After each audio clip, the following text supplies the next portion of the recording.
selamat bertemu kembali dengan saya Larasati dari Manajemen Lintang Larasati Jogja Artem. Salam silaturahmi dan salam kenal bagi teman-teman yang baru aja ngeklik video ini atau baru menonton video ini, video analisis keuangan. Nah, seandainya teman-teman membaca judul video ini, mungkin ada yang berpendapat dan bertanya, Ras, mengapa sih memulai bisnis YouTube ini perlu dengan analisa cash flow? Nah, saya akan coba untuk menjelaskan jawabannya dalam video episode 1 part 2 ini. Tapi, seperti pesan saya pada video sebelumnya, tonton videonya jangan di-skip. Jadi, tonton utuh sampai selesai biar teman-teman bisa memahami dan mendapatkan informasi dari saya. Saya akan menjelaskan sedikit tentang pengertian dari cash flow tersebut. Nanti akan saya jelaskan ilustrasi sederhananya seperti apa, karena yang penting dalam menjalankan bisnis itu adalah bagaimana cara kita mempraktekkan sebuah teori dengan sesederhana mungkin dan solutif, bukan hanya membahas teori-teorinya saja. Dengan perhitungan keuangan yang tepat, bisnis atau usaha bisa mengetahui apakah sedang mengalami kerugian atau tidak. Apabila terjadi kerugian, langsung bisa kita lakukan evaluasi. Dan inti dari perhitungan keuangan itu adalah arus kas masuk dan arus kas keluar atau cash flow pada waktu tertentu dari semua kegiatan bisnis, mulai dari persiapan produksi, operasional produksi, marketing, dan distribusi. Arus masuk bukan hanya dari hasil penjualan, tapi mulai adanya dana investasi dan pendanaan bisnis. Saat bisnis diperkirakan akan menghadapi tantangan atau akan mengalami kerugian, maka perlu hati-hati untuk melakukan investasi atau pendanaan tambahan, terutama sumbernya, karena akan menjadi beban hutang di kemudian hari. Maka sangat bagus apabila sumber investasi atau pendanaan tambahan bersumber dari peluang bisnis lainnya untuk mengurangi beban dan resiko dalam proses bisnis tersebut. Hasil laporan arus kas bisa positif dan bisa negatif, teman-teman. Nah, arus kas yang positif itu seperti apa sih dan yang negatif itu seperti apa? Arus kas yang positif itu adalah arus kas yang menunjukkan bahwa uang masuk sebuah bisnis ini lebih banyak daripada uang yang keluar. Sedangkan arus kas yang negatif itu adalah arus kas yang menunjukkan bahwa uang keluar sebuah perusahaan lebih banyak daripada uang masuk perusahaan. Di dalam Kamus Besar Bahasa Indonesia atau yang biasa kita kenal dengan KBBI, arus kas adalah pengeluaran dan pemasukan uang tunai perusahaan atas dasar harian, mingguan, dan jangka waktu lain.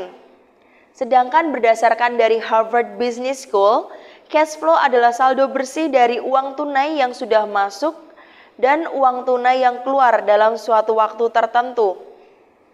Salah satu faktor yang mempengaruhi kondisi bisnis sehingga cenderung cash flow-nya mengarah ke negatif, yaitu disebabkan tidak stabilnya harga BBM, seperti kondisi yang terjadi saat ini ataupun saat resesi global.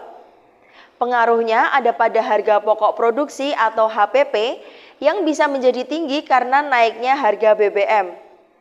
Sebagai ilustrasi sederhana nih teman-teman, seandainya di bisnis yang proses produksinya langsung menggunakan BBM dan setiap 8 jam memerlukan 1 ton BBM untuk menggerakkan misalnya, alat cetak batu bata nih di harga BBM yang awalnya 8.000 per liter, arus keluar uangnya per 8 jam dari bisnis tersebut untuk BBM yaitu 1 ton dikalikan dengan 8.000.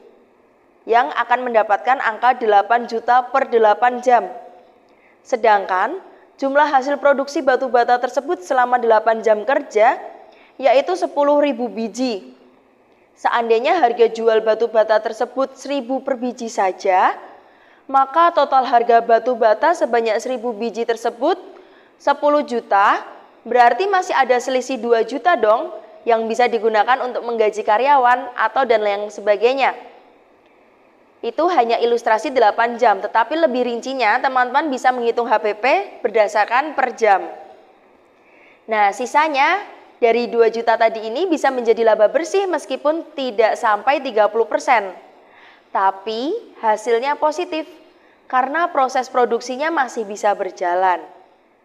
Seandainya harga BBM menjadi 10.000 per liter, maka proses produksinya tidak akan bisa berjalan apabila harga per biji batu bata tetap di harga Rp1.000 per bijinya saja.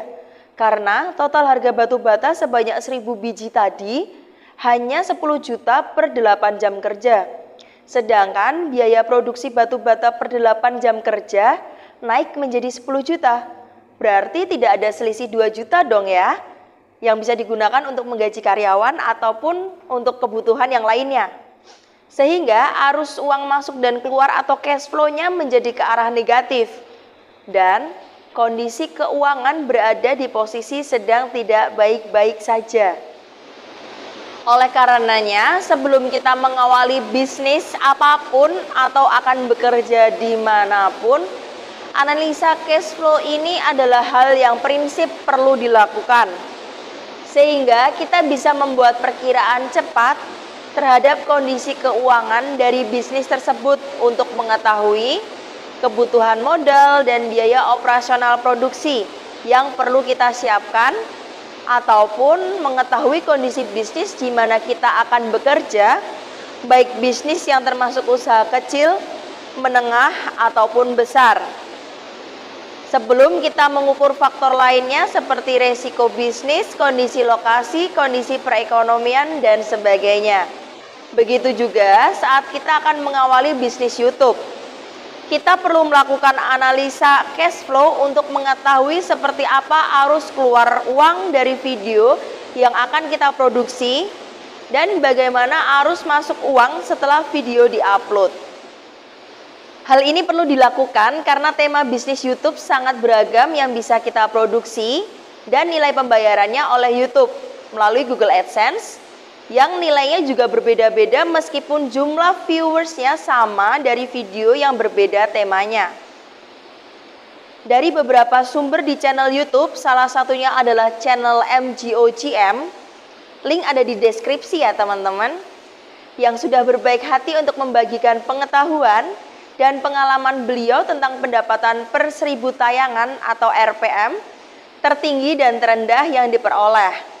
Antara lain, untuk konten video tutorial editing, tertingginya di angka $0,96 dan terendahnya di angka $0,41. Untuk konten video tutorial Excel, nilai tertinggi berada di angka $4 dan terendahnya di $0,33. Untuk konten video keuangan, tertingginya di angka $35 dan terendahnya di angka $0,80. Lalu untuk konten video trading saham tentunya, angka tertingginya berada di angka $50 dan terendahnya di angka $1,63. Untuk konten video gaming, tertingginya di angka $24 dan untuk video musik, tertingginya di angka $3 dan terendahnya di angka $0,5. Untuk perhitungan pendapatan per 1000 tayangan atau RPM tadi, bisa menunjukkan penghasilan tertaksir yang akan Anda dapatkan untuk setiap 1000 tayangan yang Anda terima. Nah, RPM ini merupakan nilai yang umum digunakan dalam program periklanan dan ini mungkin berguna bagi Anda untuk membandingkan pendapatan di berbagai saluran yang berbeda. Sumbernya dari support.google.com atau link bisa ada di bawah ini untuk lebih jelas ya teman-teman.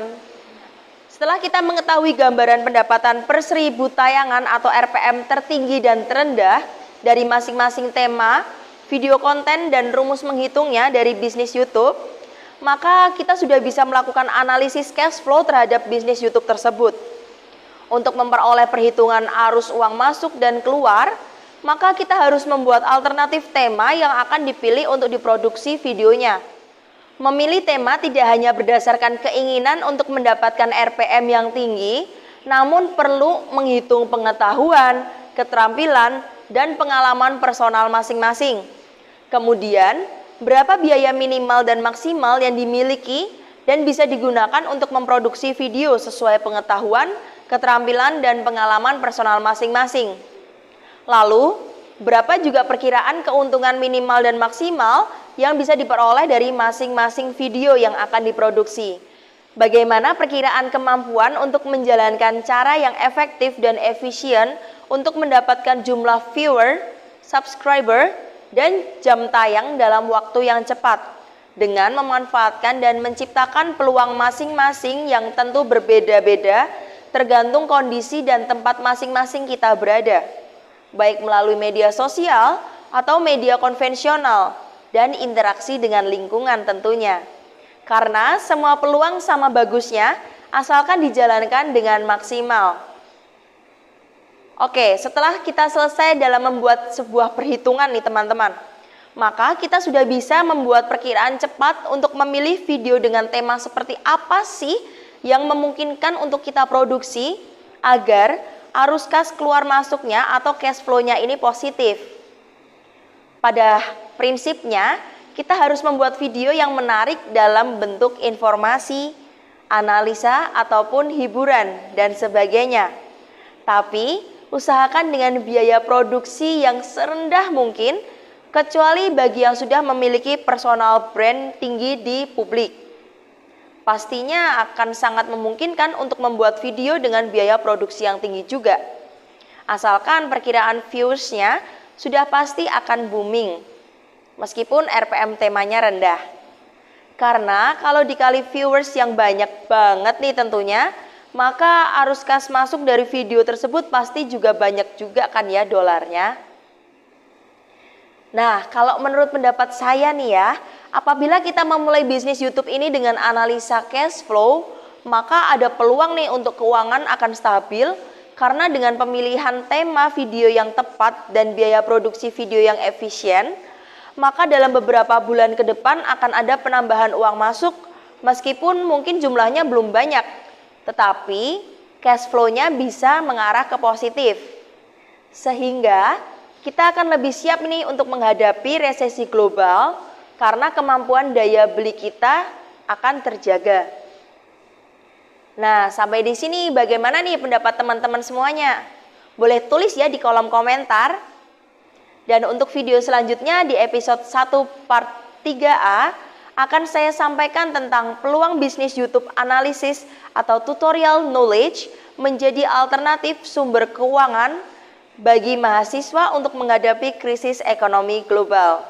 Jadi, teman-teman jangan lupa untuk mengeklik tombol like, subscribe, dan nyalakan lonceng notifikasi untuk mendapatkan notifikasi video berikutnya. Dan mohon berkenan untuk membantu share di sosial media teman-teman semuanya. Dan semoga video analisis ini bermanfaat bagi kita semua.